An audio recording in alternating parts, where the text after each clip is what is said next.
अपीच्य दर्शनम शश्वत सर्वलोक नमस्कृतम संतम वयसि कैशोरे भृत्यानुग्रह कातरम। उनकी जो है ना अवस्था बहुत सुंदर है और किशोर अवस्था एकदम भगवान की है ना। भक्तों पर कृपा करने के लिए वो भी सदा आतुर रहते हैं कि भक्त मिले तो मैं उन पर कृपा करूं, ठीक है ना। तो बड़ी मनोहर जहाँ की भगवान की जो है सुंदर बनी हुई है। और भगवान जो है ना फिर संपूर्ण जितने भी लोग हैं उनसे भगवान पूजित हैं, वंदित हैं, यानी सभी उनकी पूजा करते हैं। कीर्तन्य तीर्थ यशसम पुण्य श्लोक यशस्करम ध्यायेद्देवं समग्रांगम यावन्नच्यवते मनः।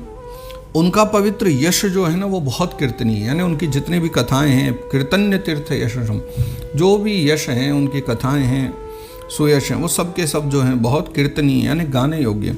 वे राजा बलि आदि परम यशस्वियों के यश को बढ़ाने वाले हैं, यानी ध्रुव, प्रहलाद, बलि जो भी हैं, इनकी महिमा, अम्बरीश आदि हैं, इनकी महिमा किससे बढ़ती है? भगवान नारायण के द्वारा इनकी और ज़्यादा जो है कीर्ति बढ़ती है। और इस प्रकार जो है भगवान नारायण देव जो है ना उनका जो संपूर्ण अंग है और उन अंगों के सहित तब तक हमें ध्यान करना चाहिए जब तक कि चित्त वहाँ से हटे नहीं। यानी एक बार उनका ध्यान करने लगे तो अपने मन से नहीं हटना है, वो किसी कारण से इंद्रियां हैं हटेंगी तो जब हट जाए तभी हटे, लेकिन अपने मन से कभी वहाँ से ध्यान नहीं हटाना चाहिए। यावन्नच्यवते मनः, है ना। स्थितं व्रजन्तमासीनं शयानं वा गुहाशयं प्रेक्षणीये हितं ध्यायेत् क्षुद्ध भावेन चेतसा। भगवान की लीलाएं जो कही गई हैं ना भागवत जी में बहुत दर्शनीय है। अतः अपनी रुचि के अनुसार खड़े हुए, चलते हुए, बैठे हुए, पोढ़े हुए यानी लेटे हुए और अंतर्यामी रूप में स्थित हुए उनके स्वरूप का विशुद्ध भाव युक्त से चिंतन करें। मतलब समझिए इस बात का कि ये जरूरी नहीं माला लेके बैठ के हम भजन करें, वो तो भजन है। ध्यान तो कभी भी किया जा सकता है, चलते फिरते, खाते पीते, उठते बैठते, सदा ठाकुर जी की स्मृति बनाए रखो तो सब प्रकार से वो आनंद ही देने वाली है। तस्मिल्लब्ध पदम चित्तम सर्वावयव संस्थितम विलक्षैकत्र संयुज्या दंगे भगवतो मुनिः। तो इस प्रकार योगी जब ये अच्छी प्रकार से ये देख लेना कि भगवत विग्रह में चित्त की स्थिति हो गई है, यानी भगवान का जो विग्रह है उसमें हमारा चित्त लग चुका है, तब वह उनके समस्त अंगों में लगे हुए चित्त को विशेष रूप से एक अंग में लगाए। ध्यान की विधि समझिए, पहले भगवान का संपूर्ण स्वरूप देख रहे थे, अब एक अंग में, या तो हाथों की ओर देखो, या चरणों में देख लो, या मुख कमल को देख लो, या भगवान के वक्षस्थल को देख लो, है ना। तो किसी भी एक अंग की ओर जो है अपनी दृष्टि लगा लेनी चाहिए।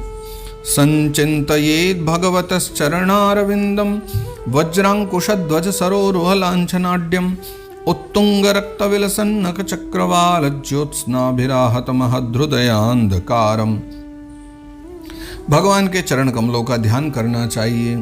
वज्र, अंकुश, ध्वजा, कमल, इनके मंगलमय जो चिन्ह हैं उन चिन्हों से भगवान के जो शरीर अंग जो हैं वो युक्त हैं। और अपने उभरे हुए जो लाल लाल शोभा में नक्षचंद्र मंडल की चंद्रिका से ध्यान करने वालों के हृदय के अज्ञान रूपी अंधकार को जो दूर कर देते हैं, है ना, उन भगवान का हमें चिंतन करना चाहिए। यच्छोच निःसृत सरित प्रवरोदकेन तीर्थेन मूर्ध्यधिकृतेन शिव शिवो भूत ध्यातुर्मनः शमल शैल निसृष्ट वज्रम ध्यायेच्चिरम भगवतश्चरणारविंदम। अच्छा, इन्हीं की धोवन से नदियों में श्रेष्ठ गंगा जी प्रकट हुई थी।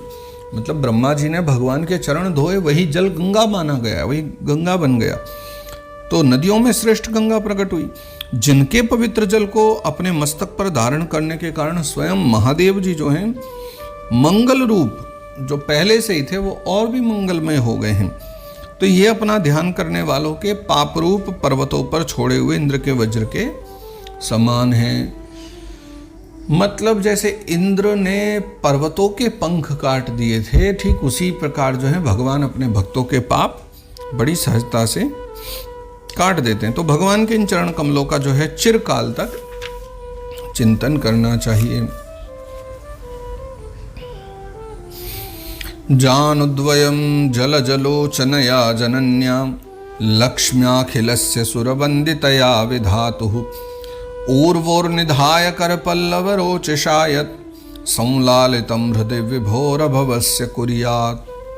भव भयहारी अजन्मा भगवान जो श्री हरि हैं, उनकी जो दोनों पिंडलियां हैं और दोनों घुटने हैं उनका ध्यान करें, जिनको विश्वविदाता ब्रह्मा जी की माता सुरवंदिता कमल लोचना जो लक्ष्मी जी हैं, वो अपनी जांघों पर रखकर यानी पांव पर रख करके अपने कांतिमान कर किसलियों की कांति से लाड़ लड़ाती हैं, मतलब अपने हाथों के द्वारा उन चरणों को जो सदा दबाती रहती हैं। ऐसे घुटनों का, पिंडलियों का, चरणों का उनका ध्यान करो।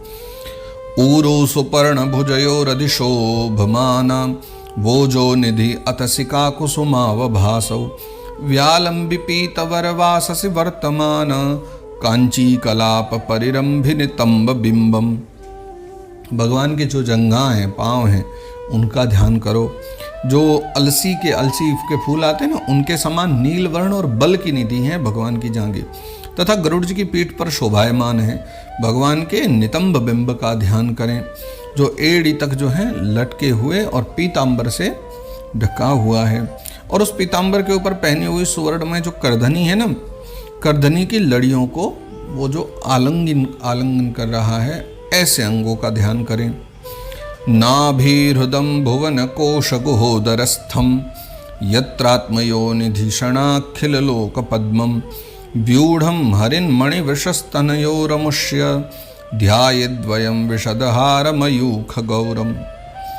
संपूर्ण लोकों के आश्रय स्थान यानी भगवान का जो उदर है वो संपूर्ण स्थान है, या भगवान का हृदय कहो, उदर कहो, ये सब स्थान है पूरे संसार का।